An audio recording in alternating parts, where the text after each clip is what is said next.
Nnamdi Kanu don file fresh motion for Supreme Court, say the 2023 judgment no hold water again. Dis na CenokMedia, the channel wey dey report the news and dey make am simple for everybody to understand. We dey thank una when you dey view us. Abeg subscribe if you never do so. Put on your notification bell. E go remind you once we drop update.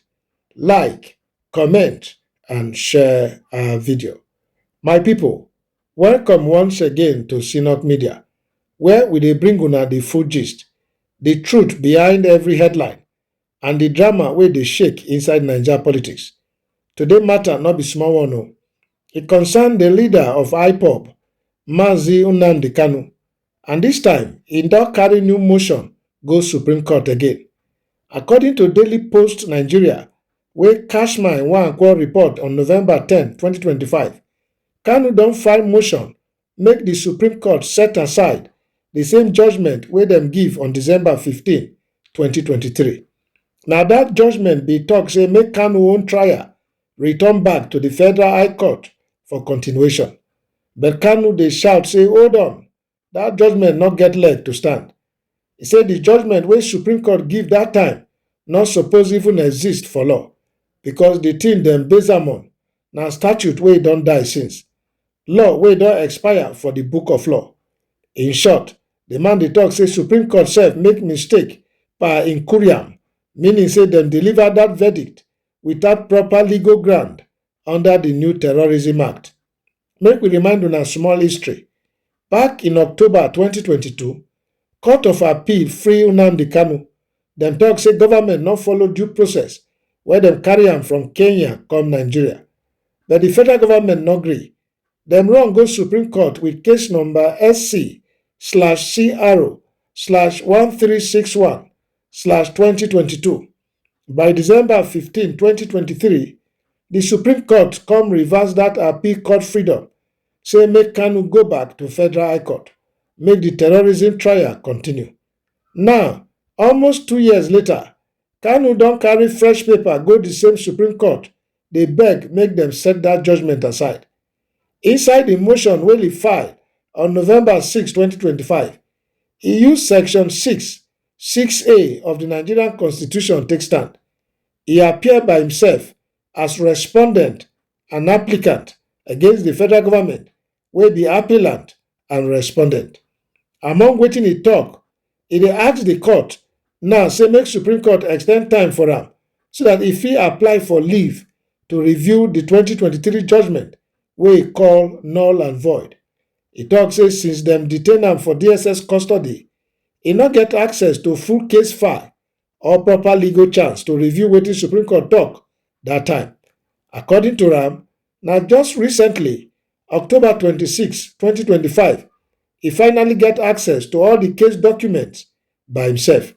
After e read everything well, e say the thing shock am because the law wey dem use hold am, the Terrorism Prevention Amendment Act 2013, don already die since 2022, when new law, Terrorism Prevention and Prohibition Act 2022 take over. So, according to Kanu, how dem wan convict person under law wey no dey again?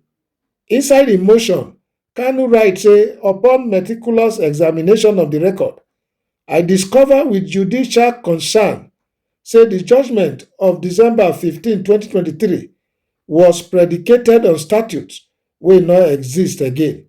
E come add say the decision was made sub silentio of the 2022 Act and e stand against Section 36(12) of the Constitution plus Section 122 of the Evidence Act 2011. As e be now, e don file application make Supreme Court grant am more time to properly review and correct dat error. E argument na say jurisdiction matter no get time limit.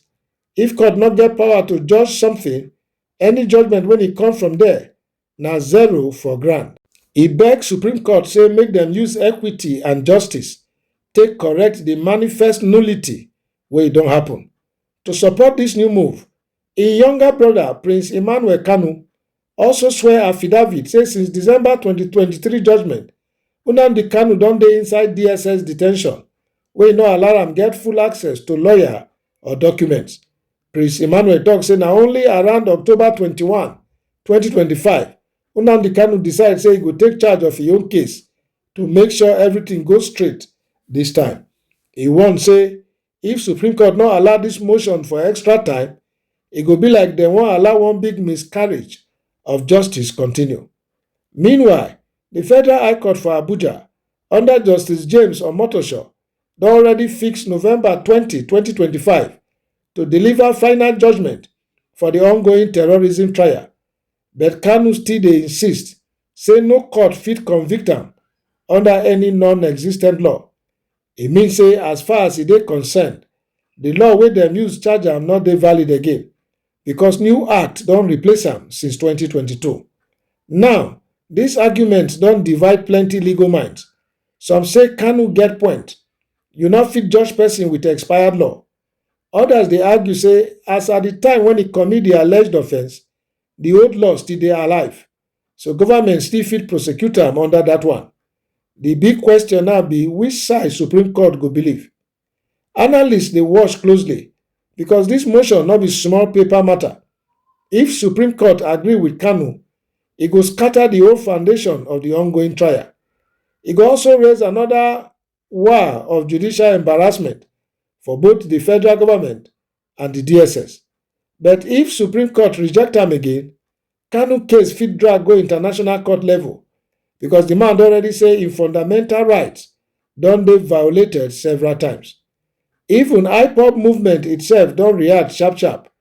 Their spokesperson, Emma Powerful, release statement say all those rumours wey tok say Kanu don forfeit im right to defence na pure lie. E say Kanu never abandon im defence. The reports wey tok say e waive im right not correct. Make everybody calm down. The matter go play out under constitutional law.